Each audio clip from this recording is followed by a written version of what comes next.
Nós vamos nesta manhã abrir a palavra, as Escrituras, para a leitura de apenas um versículo. Na carta de Paulo aos Romanos, capítulo 1.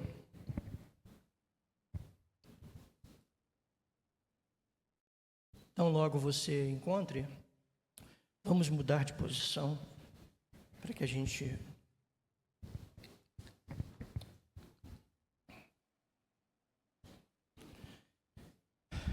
Romanos, capítulo 1, verso de número 16. Gostaria de concentrar a nossa reflexão, a nossa meditação neste versículo 16 do capítulo 1. Todos acharam? Vamos ler juntos? Vamos lá. Pois não me envergonho do Evangelho, porque é o poder de Deus para a salvação de todo aquele que crê, primeiro do judeu e também do grego. Que Deus abençoe mais uma vez a leitura da sua palavra. Nosso Deus, nosso Pai, Senhor, nós precisamos ouvir a Tua voz, precisamos de Ti. A Tua palavra é o nosso, é a nossa bússola, é o nosso GPS, é ela quem nos guia, é a Tua palavra quem nos mostra o caminho. Por isso, Senhor, fala aos nossos corações nesta manhã. Ó Deus, em nome de Jesus, nos ajude, Senhor, a transmitir a Tua mensagem, nos ajude a transmitir a Tua palavra, Senhor. E te peço em nome de Jesus que o Senhor remova, que o Senhor tire todo o impedimento, tudo aquilo que tenta desviar a nossa atenção para aquilo que não é importante. Deus, estamos diante da Tua palavra. Eu te peço em nome de Jesus, tira de mim toda vaidade, toda arrogância, altivez, prepotência, que em momento algum eu me julgue ser alguma coisa. Eu não sou nada, Senhor, sou o Teu servo. Ó Deus, importa que Tu cresças e que eu diminua. Fala conosco, Senhor, é o que eu te peço e te agradeço por tudo em nome de Jesus. Amém e amém. Você pode se assentar. Glória a Deus, irmãos. Já há algum tempo não ministrávamos aqui no Alvorada, né? A gente está lá no Valverde toda quinta-feira, então a gente tem se concentrado mais, né? Enfim, lá. Mas Deus sabe de todas as coisas e é tudo no tempo dele, não no nosso tempo, não é verdade? E hoje é o tempo de Deus, né? E eu quero começar esta reflexão, esta mensagem, com uma pergunta a todos vocês. O versículo que lemos, Paulo diz: pois não me envergonho do Evangelho, porque é o poder de Deus para a salvação de todo aquele que crê, primeiro do judeu e também do grego. E eu faço a você uma pergunta. Se você pudesse ter um poder ilimitado, o que você faria com ele? Resolveria os problemas do mundo? Daria fim às guerras? Traria paz à humanidade? Acabaria com a fome? Curaria todas as doenças? Amados, desde o início da humanidade, as pessoas têm buscado poder, seja político, econômico ou de influência sobre os outros, na esperança de transformar o mundo. Mas o mais impressionante, por mais impressionante que estes poderes sejam, nenhum deles pode mudar aquilo que é mais profundo, o coração humano. Nenhuma riqueza pode remover a culpa do pecado.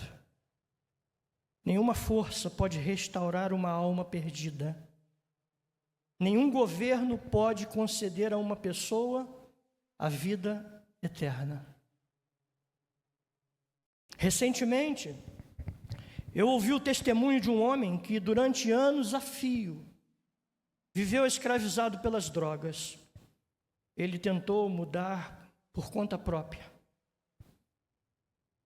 Buscou ajuda em vários lugares, mas depois de inúmeras tentativas, seu coração foi tomado por uma grande frustração, porque nada funcionava.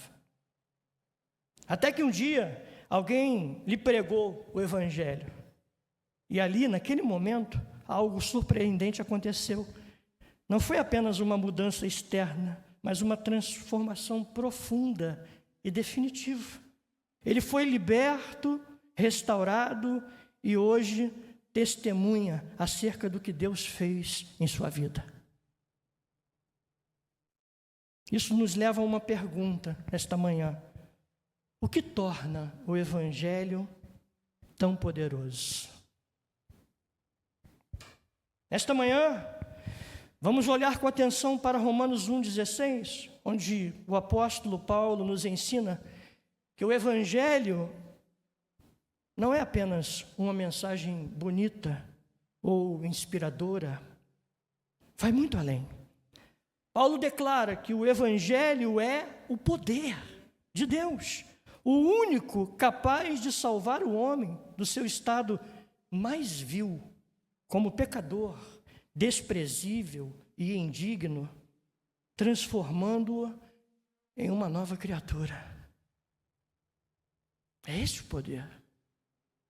É deste poder que estamos falando nesta manhã, poder a que se referiu o apóstolo Paulo. O Evangelho não apenas informa, mas transforma. Ele muda corações endurecidos, traz esperança ao desesperado e dá vida ao que está espiritualmente morto. É por isso que Paulo declara com tamanha convicção: não me envergonho do Evangelho, pois é o poder de Deus para a salvação de todo aquele que crê. Aleluia. Amados, ao olharmos para Romanos capítulo 1, ao analisarmos o contexto de Romanos, percebemos que Paulo escreve à igreja em Roma, formada por judeus e gentios, em um período de intensa oposição ao Evangelho. Nessa carta ele expõe a grande tese da justiça de Deus revelada no Evangelho. Em um mundo que exalta o poder político, econômico e militar, Paulo declara que nenhum destes poderes pode salvar uma alma. Somente o Evangelho transforma vidas de maneira definitiva. Diante da perseguição e do desprezo que o Evangelho sofria, Paulo poderia ter se deixado intimidar. No entanto, afirma sua confiança, ciente de que a salvação não depende do mérito humano, mas exclusivamente da graça de Deus. Todos nós que estamos aqui nesta manhã, irmãos, fomos alvo, fomos alcançados pela graça de Deus. Não há mérito algum em nós, não há nada que possamos usar em nossa defesa, nada que possamos dizer: olha, eu mereço, eu sou bom, eu sou legal, eu sou bacana, eu ajudo as pessoas, eu não falo mal de ninguém, não há nada. Não é por méritos, é por graça que nós estamos aqui nesta manhã. Favor não merecido.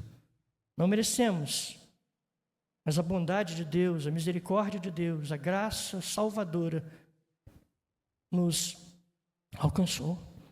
Romanos 1,16, irmãos, Pois não me envergonho do Evangelho, porque é o poder de Deus para a salvação de todo aquele que crê, primeiro do judeu e também do grego.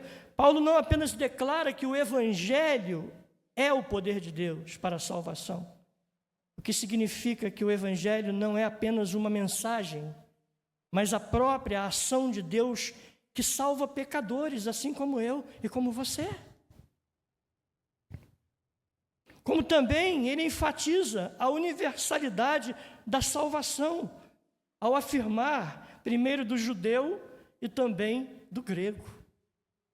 Então veja que a mensagem é abrangente, ela se estende. Isso mostra que o plano redentor de Deus começa com Israel, mas não se limitou a ele. Essa verdade está fundamentada em Gênesis capítulo 12, verso 3, onde Deus prometeu a Abraão que por meio dele todas as famílias da terra seriam abençoadas. Paulo está mostrando que essa promessa se cumpre no Evangelho. A promessa é para todos os povos. O anúncio do Evangelho continua sendo para todos e devemos proclamá-lo sem acepção de pessoas. Mas a pergunta que precisamos responder nesta manhã, irmãos, a pergunta que não pode ficar sem resposta nesta manhã: o que de fato é o Evangelho? O que de fato é o Evangelho de Cristo? Que poder é esse ao qual Paulo se refere? Um poder sobrenatural capaz de impactar e transformar a vida daqueles que ouvem sua mensagem e creem nela. E para entender melhor o que torna o Evangelho tão poderoso, irmãos, vamos esclarecer primeiro o que ele não é. O que não é Evangelho? Depois nós vamos ver o que realmente é o Evangelho. E por último, nós vamos ver o impacto do Evangelho na vida daqueles que o recebem, daqueles que creem na sua mensagem. Então nós vamos começar nesta manhã vendo o primeiro ponto. O que não é Evangelho? O que tem sido oferecido por aí afora, né? Muitas das vezes com aparência de Evangelho, mas que na verdade nada tem a ver. E você sabe que esse tipo de mensagem tem muitos adeptos, né? Tem muitas pessoas que abraçam, que acreditam, que defendem, né?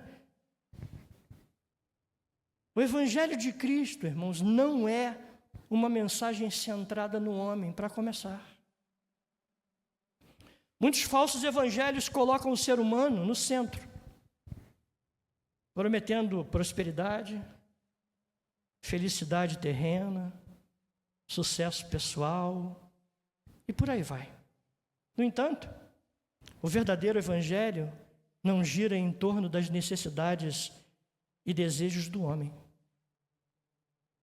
mas sim da glória de Deus e da salvação de pecadores.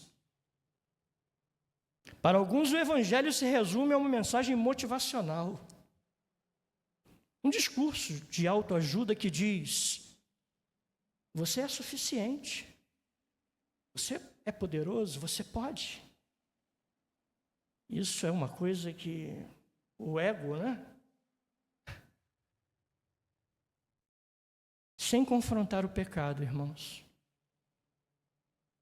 Para alguns, o Evangelho se resume a uma mensagem motivacional, um discurso de autoajuda que diz: você é suficiente, sem confrontar o pecado. Para outros, são apenas promessas de prosperidade. Creia e você terá riqueza e saúde, deixando de lado a cruz de Cristo. Há ainda aqueles que o veem como um simples conjunto de regras morais do tipo: não beba, não fume, vá à igreja todo domingo, seja uma boa pessoa. e toca a vida. No conceito de alguns, isso é evangelho. Talvez você conheça alguém que pense desse jeito. Se eu ajudar os pobres, não mentir e seguir as regras, Deus vai me aceitar. Meus irmãos, isso não é evangelho. Tem jeito de evangelho, parece evangelho, mas não é evangelho. Paulo, escrevendo aos Gálatas no capítulo 1, versos 6 e 7, nos alerta contra esses outros evangelhos, que na verdade não é outro evangelho. É que há alguns que estão perturbando vocês e querem perverter o evangelho de Cristo, pois trocam a graça de Deus pelo esforço humano. O exemplo que eu acabo de dar com relação ao conjunto de regras morais a que me referi anteriormente, como não beber, não fumar, ir à igreja, ou ser honesto e ajudar os pobres, são comportamentos que podem refletir uma vida cristã, mas não são o evangelho em si. O evangelho é a obra de Cristo e não as nossas obras. Há também aqueles que o enxergam como apenas mais um caminho, entre tantos outros, sem entender que ele é exclusivo e inegociável.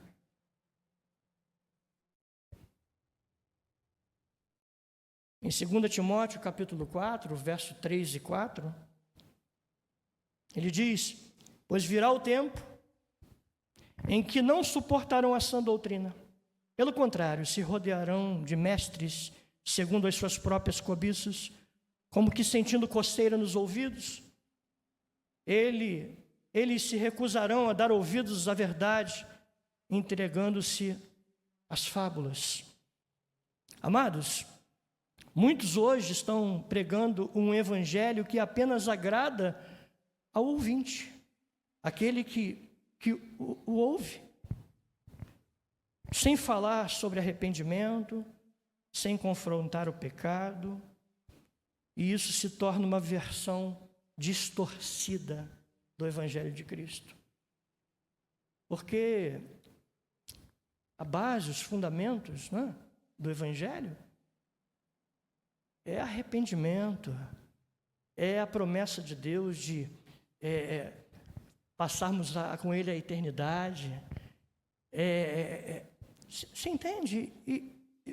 E hoje quase não se vê, né, as pessoas falarem a respeito de pecado, que é preciso você reconhecer que é pecador, que você precisa se arrepender, porque sem reconhecimento não há perdão, e sem perdão não há salvação. Uma coisa está associada à outra, uma coisa está conectada à outra, está ligada à outra.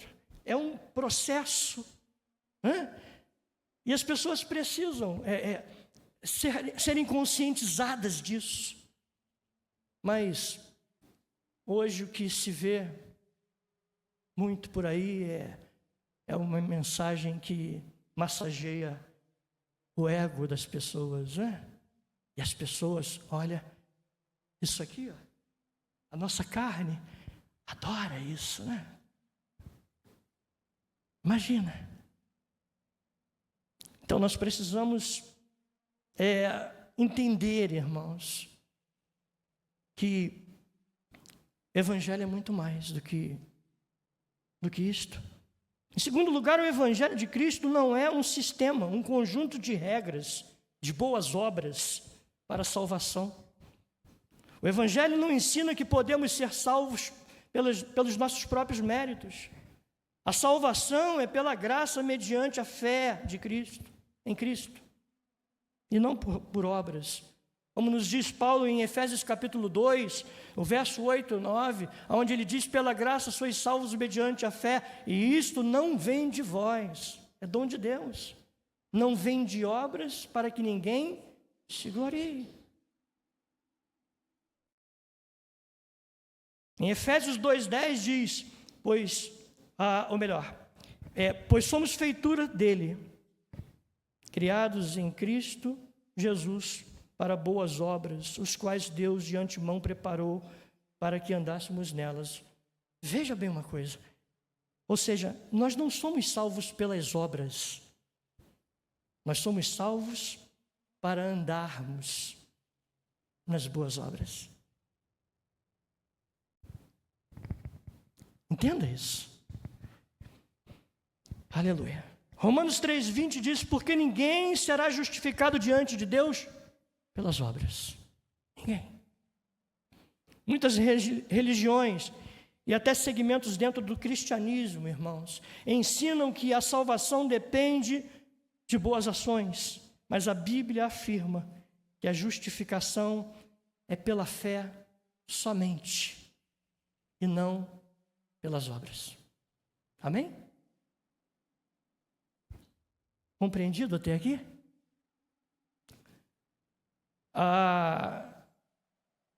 Em terceiro lugar, o Evangelho de Cristo não é uma mensagem de autoajuda.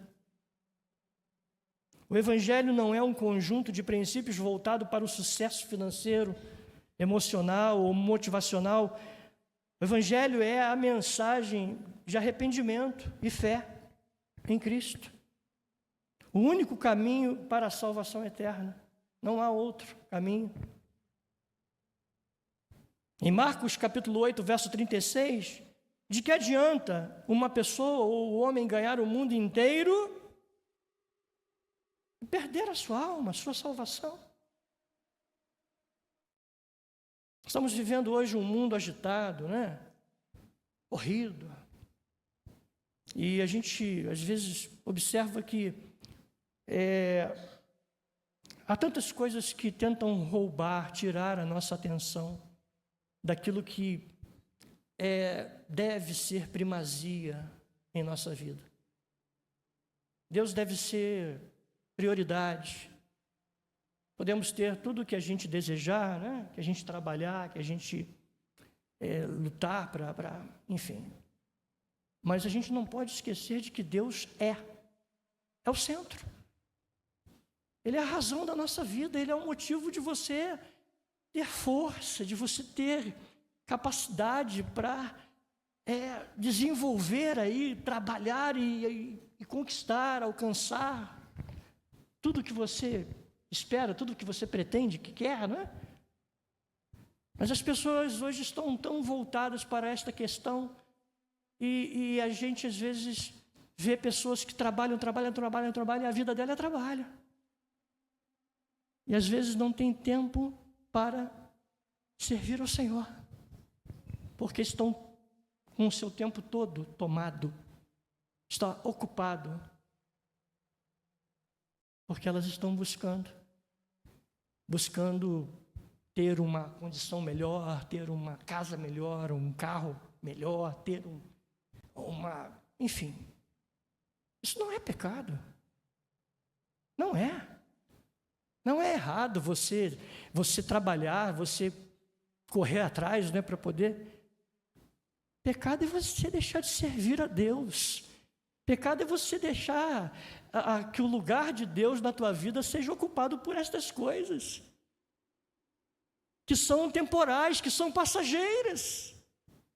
A palavra de Deus diz que as coisas passageiras são, ou melhor, as coisas visíveis são passageiras, mas as invisíveis são eternas. Jesus, ele disse, olha, não ajunteis tesouros na terra, onde a traça e a ferrugem tudo consome e os ladrões minam e roubam, mas ajunteis tesouros, aonde? No céu. Onde nem a traça, nem a ferrugem, nem os ladrões, nada. Então, querido, eu quero chamar a tua atenção nesta manhã. Invista mais tempo naquele que é o supridor, o garantidor. Buscai primeiramente o reino de Deus e a sua e as demais, e as outras coisas serão acrescentadas. O salmista disse em Salmo 37, verso 4, agrada-te, pois, do Senhor, e Ele concederá o desejo do teu coração. E no verso 5 ele diz, entrega o teu caminho ao Senhor, confia nele, porque o mais Ele fará. Então, querido, reveja esta questão. Em 1 Coríntios 1,18 nos diz, certamente a palavra da cruz é loucura para os que perdem, para os que se perdem, mas para nós que somos salvos, ela é o poder de Deus. O Evangelho não promete apenas uma vida melhor, mas vida eterna. Ele não busca apenas resolver problemas terrenos, mas reconcilia o homem com Deus. Aleluia. O segundo ponto, o que é realmente o Evangelho, irmãos? O Evangelho é a boa notícia da salvação em Cristo. O Evangelho significa boas novas. E sua essência está na morte e ressurreição de Cristo, para a salvação de pecadores. Foi para isso que Jesus entregou a sua vida lá na cruz. Foi para isso que Ele morreu, para garantir vida eterna. 1 Coríntios 15, 3 e 4 diz, antes de tudo entreguei a vocês o que também recebi, que Cristo morreu pelos nossos pecados, segundo as Escrituras, e que foi sepultado e ressuscitou ao terceiro dia, segundo as Escrituras. Em Romanos 5,8 diz, mas Deus prova o seu amor, ou o seu próprio amor, para conosco pelo fato de que Cristo ter morrido por nós quando ainda éramos pecadores. Então foi para isso, por isso que Ele enfrentou toda a sua trajetória, para garantir a mim e a você acesso à salvação, à vida eterna. O Evangelho é o poder de Deus, irmãos, para a salvação. Quando Paulo diz que o Evangelho é o poder de Deus em Romanos 1,16, ele usa aqui a palavra grega dinamis, que significa força, capacidade ou poder ativo.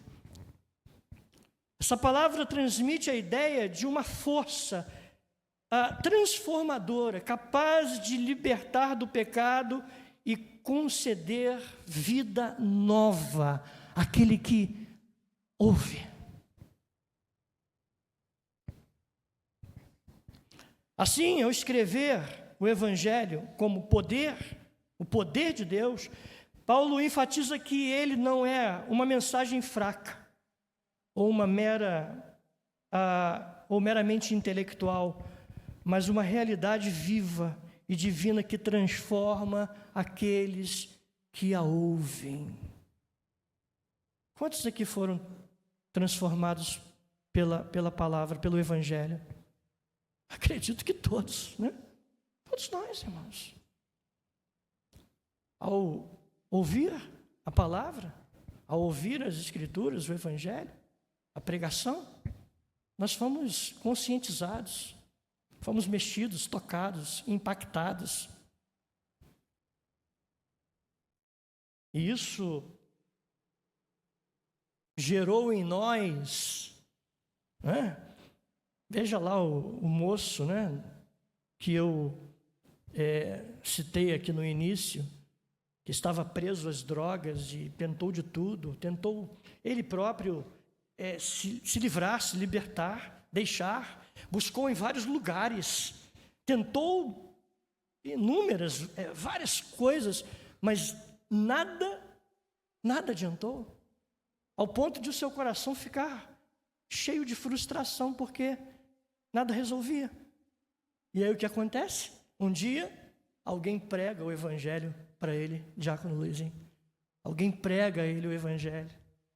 E naquele momento que ele ouve a palavra, ele foi impactado. E a mudança não foi apenas externa, foi total, completa. E ele hoje dá testemunho do que Deus fez em sua vida. Aleluia. Aleluia, irmãos. O Senhor é poderoso. Ele tem poder e o poder dele não se limita. O poder que ele tem não se compara a nenhum outro. Pois não me envergonho do Evangelho, porque é o poder de Deus para a salvação de todo aquele que crê, primeiro do judeu e também do grego.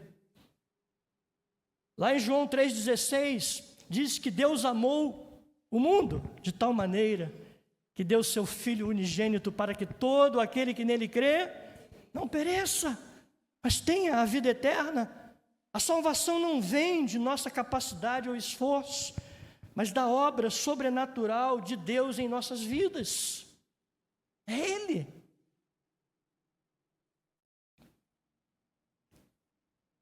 Amados, já vimos o que não é Evangelho, o que o Evangelho realmente é.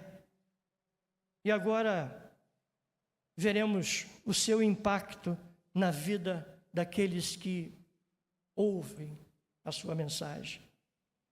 Esse terceiro ponto, irmãos, como ele transforma a vida daqueles que o recebem pela fé. Qual o impacto do Evangelho na vida de quem crê? Ou daqueles que creem, não é? Há uma ordem imperativa de Deus quanto ao anúncio do Evangelho. E esta ordem é universal. Universal em dois sentidos, possíveis e complementares. Primeiro, universal em alcance geográfico. A ordem é para que o Evangelho seja levado a todas as nações, como nos diz lá em Mateus 28:19. Portanto, vão e preguem, não é? Portanto, vão e façam discípulos de todas as nações, batizando-os em nome do Pai, do Filho e do Espírito Santo. Para todos. E depois também nós vemos lá em Marcos capítulo 16, o verso 15, por todo mundo e a toda criatura. E disse-lhes, vão por todo mundo e preguem o Evangelho a toda criatura. Ou seja, isso indica que não há limites geográfico, cultural ou étnico. O Evangelho deve alcançar todos os povos, todas as pessoas, sem acepção, independente de condição, de status, enfim. Deus não há acepção de pessoas. Embora a gente sabe que nem todos, né, eu já vou falar, nem todos dão crédito, nem todos ouvem a palavra, nem todos a recebem. Mas além de universal em alcance geográfico, ele também é universal em aplicação. A responsabilidade de anunciar o Evangelho é delegada a todos os discípulos de Cristo, não apenas de um grupo seleto, como apóstolos ou líderes, né?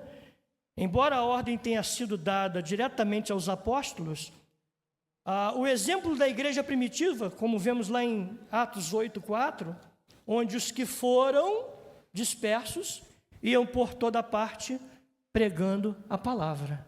Aleluia. Mostra que todos os crentes participam dessa missão. Todos nós estamos envolvidos nisto.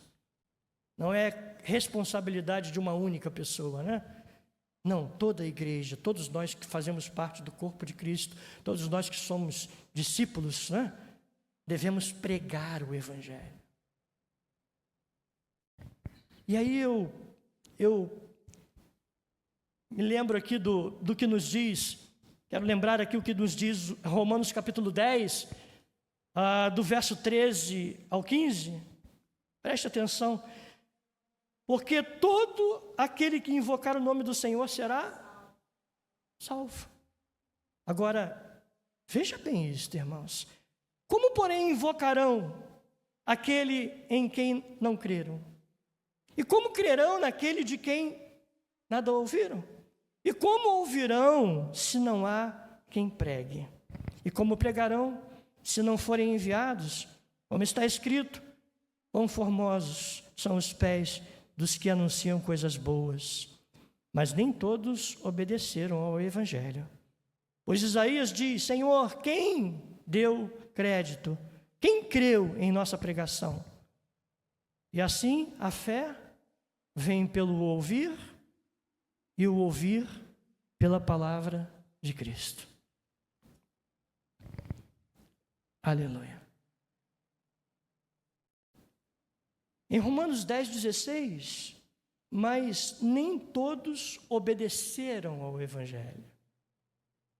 Todos ouviram, a mensagem, mas nem todos a obedeceram, atenderam ao chamado.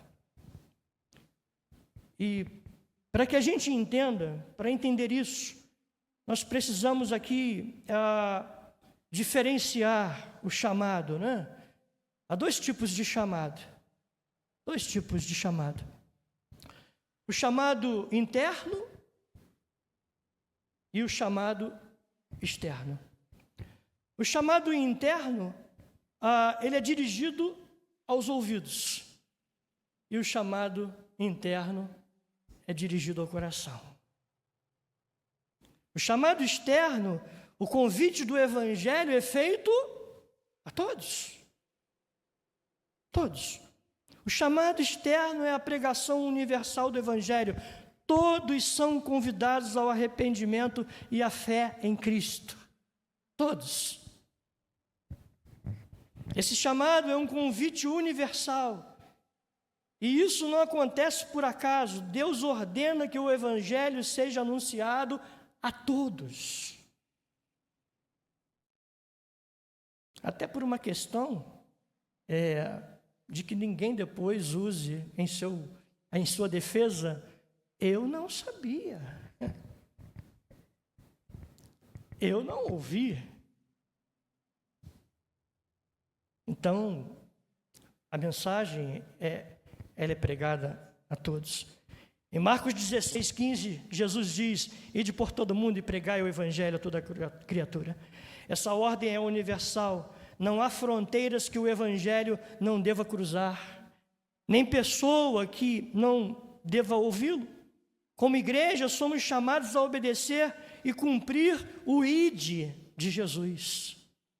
Ide por todo mundo e pregai a toda criatura. Então, todos nós, como igreja, precisamos obedecer ao ide de Jesus. Mateus 22:14 diz, porque muitos são chamados, mas poucos são escolhidos. Em Atos 17:30, Deus não levou em conta os tempos da ignorância, mas agora ordena a todas as pessoas em todos os lugares que se arrependam. Então, a mensagem é anunciada, a mensagem é pregada, o convite está sendo feito a todos sem acepção de pessoas. Mas todos ouvem, mas nem todos recebem. A mensagem do Evangelho é proclamada a todos, mas nem todos respondem com fé verdadeira. Então este é o chamado externo, dirigido a todos, aos ouvidos. Agora há um segundo chamado, que é o chamado interno, dirigido ao coração, ou seja, a obra eficaz do Espírito Santo. O chamado interno é aquele que efetivamente conduz à salvação, operada pelo Espírito Santo no coração dos eleitos. Aleluia. Por isso que Jesus disse lá: as minhas ovelhas ouvem a minha voz e me seguem. Quem é ovelha, segue. Quem é ovelha, ouve a mensagem, ouve a palavra. João 6,44 diz: ninguém pode vir a mim se o Pai que me enviou não o trouxer, e eu o ressuscitarei no último dia. Em Romanos 8,30 nos diz: e aos que predestinou, a estes também chamou, e aos que chamou, a estes também justificou, e aos que justificou, a estes também glorificou. Então você veja aqui a maneira, a forma como Deus, Ele trabalha, Ele realiza, Ele executa o seu plano. Aleluia. E aos que predestinou, a este chamou. O Evangelho, irmãos, é pregado a todos, mas somente aqueles que são chamados eficazmente pelo Espírito Santo respondem em fé e arrependimento verdadeiro. Porque Deus, irmãos, Ele é aquele cuja mensagem dirigida ao coração, não é? Deus, Ele tira a venda dos olhos, o tampão dos ouvidos. Ele tira o coração de pedra e no lugar coloca um coração de carne. Dá a esta pessoa o Espírito para que ela possa ouvir e crer. Aleluia. O Evangelho exige resposta, irmãos.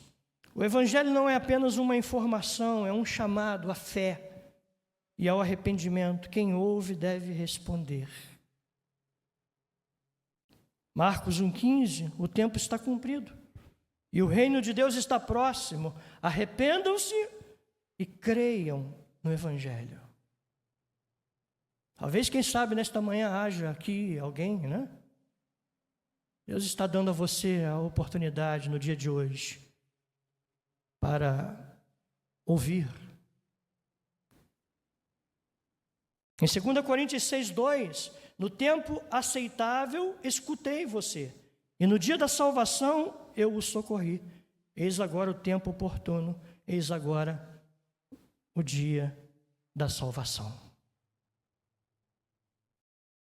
Então eu quero, nesta manhã, dizer a você, querido, que o Evangelho, como disse Paulo, tem poder.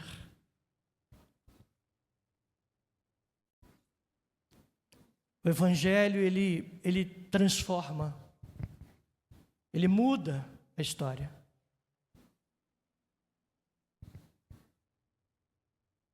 E com certeza, irmãos, Deus, ele tem os seus meios, né? Os seus métodos, os seus recursos.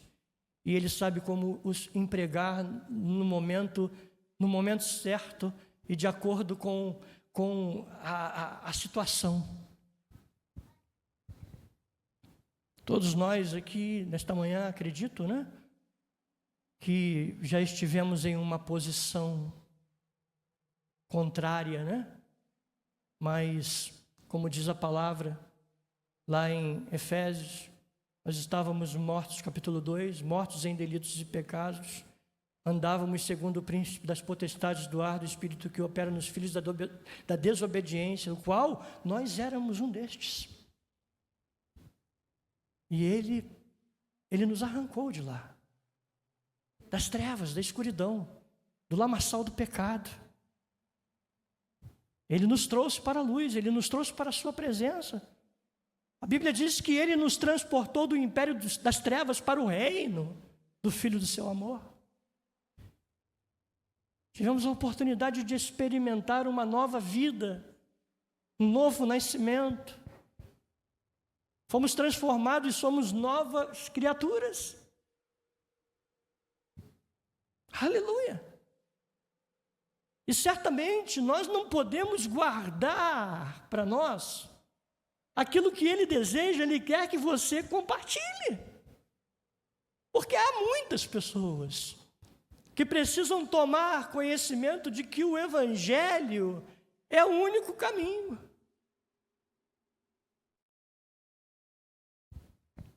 Capaz de fazer com que estas pessoas que estão vivendo em uma condição ruim, não é? Pessoas que estão sofrendo, pessoas que estão amarguradas, que são escravas de tantas coisas. E nós temos remédio, irmãos, para oferecer a estas pessoas. Vamos fazer assim como Paulo, né? Eu não me envergonho do Evangelho, porque ele é o poder de Deus para a salvação de todo aquele que crê. Anuncie este Evangelho, pregue este Evangelho. Mas, irmão, aonde que eu faço isso? Onde é que eu prego? Pregue no trabalho. É claro, não na hora do trabalho, né? Cuidado para... seja sábio, né? Pregue na condução, pregue na fila do banco.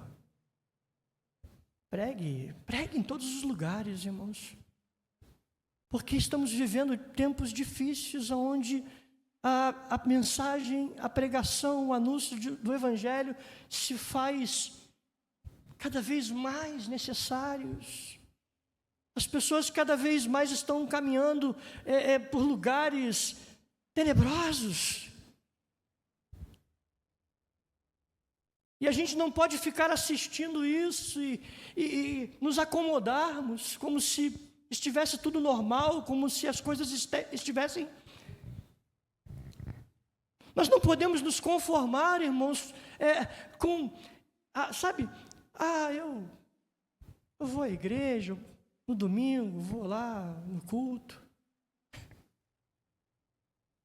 Vou lá durante a semana, lá assisto o culto e entro e saio Nós precisamos ser instrumentos nas mãos de Deus. Precisamos deixar que Deus nos use para alcançar outras pessoas que estão vivendo em uma condição igual a que você no passado vivia, ou talvez, quem sabe, pior. Há pessoas próximas de você, que você conhece, você sabe, mas que você não é capaz de dizer a elas: olha, ele mudou a minha vida, ele pode mudar a tua também. Ele trouxe paz ao meu coração, ele pode também encher o teu coração de paz, de alegria. Há pessoas que estão depressivas, há pessoas que estão com síndrome do pânico, há pessoas que estão presas, que estão em cadeias. E o Evangelho, ele tem o poder de quebrar estas cadeias, de jogar por terra os agrilhões, de mudar a sorte, de transformar a vida dessas pessoas. E nós não podemos, como igreja, olhar e achar que está tudo certo. Nós estamos vendo nesta manhã o que não é Evangelho, e há muito, irmãos, por aí, não é Evangelho.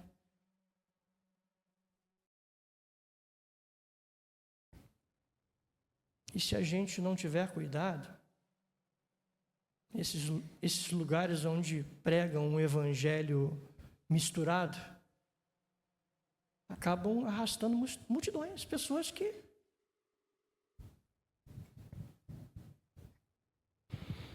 Nós vimos o que é o Evangelho, o impacto que ele traz, o que ele pode fazer na vida de alguém que o recebe, que o ouve.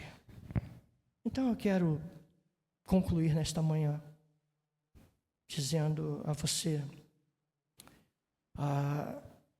irmãos, ao longo desta mensagem, vimos que o Evangelho não é uma simples filosofia, de vida, nenhuma mensagem centrada no homem.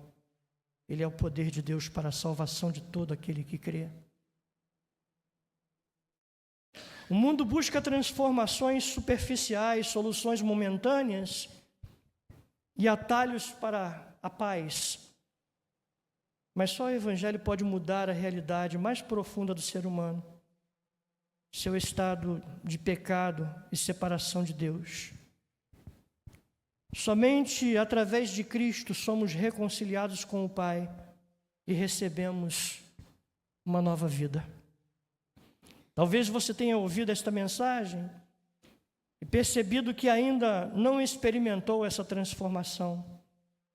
Talvez tenha confiado em boas obras e em esforços próprios, ou tenha acreditado em um evangelho distorcido.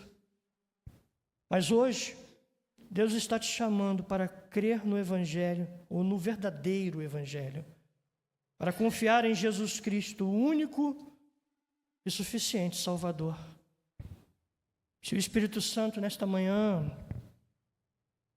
tocou o seu coração e você deseja, atender ao chamado de Deus, hoje é o dia da salvação. O apóstolo Paulo declara em Romanos 10:9: se com a tua boca confessares ao Senhor Jesus e em teu coração creres que Deus o ressuscitou dos mortos, serás salvo. Aleluia. Esta é a promessa de Deus para todo aquele que crê. Se você deseja tomar esta decisão, entregue sua vida a Ele agora. Confesse seu pecado, arrependa-se e receba o dom da salvação que Cristo oferece. Ele é o caminho, a verdade e a vida. Que Deus fortaleça a nossa fé e nos dê ousadia para vivermos e proclamarmos o Evangelho sem nos envergonharmos, mas confiando plenamente no seu poder. Que Deus nos abençoe. Feche os teus olhos, ouve a tua cabeça. Se porventura nesta manhã há alguém, aqui, eu não vou pedir que você levante a mão ou saia do seu lugar e venha à frente, nós não. Mas eu peço que você aí mesmo, no lugar onde está, feche os teus olhos, curve a tua cabeça e confesse a Ele: Senhor, nesta manhã eu me arrependo de tudo que fiz até aqui. Eu quero, Senhor, colocar a minha vida em Tuas mãos. Eu quero confessar ao Senhor como único e suficiente Salvador. Eu quero experimentar, Senhor, a Tua presença. Eu quero entregar a Ti todo o meu ser. Faça isso agora, aí mesmo, sentado onde você está. E depois, se você desejar, ao final, nos procure o pastor Guilherme. Nos procure, para que a gente faça uma oração por você. Em nome de Jesus. Oh, amado, viva na presença do Senhor. Não há lugar melhor para se estar. Confie nele, entregue a tua vida a Ele. Aleluias. Nós estamos chegando ao final. Nosso Deus, nosso Pai, eu te agradeço, Senhor, por este momento em que a tua palavra foi, Senhor, compartilhada. Que o Senhor, Pai, nos ajude a estarmos sempre alertas, porque nem tudo que é oferecido é evangelho. Há muitas coisas por aí deturpadas, há muitas coisas por aí, Senhor, que oferecem como se fosse o evangelho, mas são mensagens distorcidas, são ensinamentos de homens, são, ó Deus, mensagens que não podem mudar absolutamente nada na nossa vida. Então, Deus, nos ajude a identificar, no meio de tudo aquilo que é apresentado, o que realmente é a tua palavra, é o Evangelho, que tem poder para transformar, que tem poder para mudar a vida, Senhor, daqueles que o ouvem. Como disse Paulo, não me envergonho do Evangelho, porque ele é o poder de Deus para a salvação de todo aquele que crê.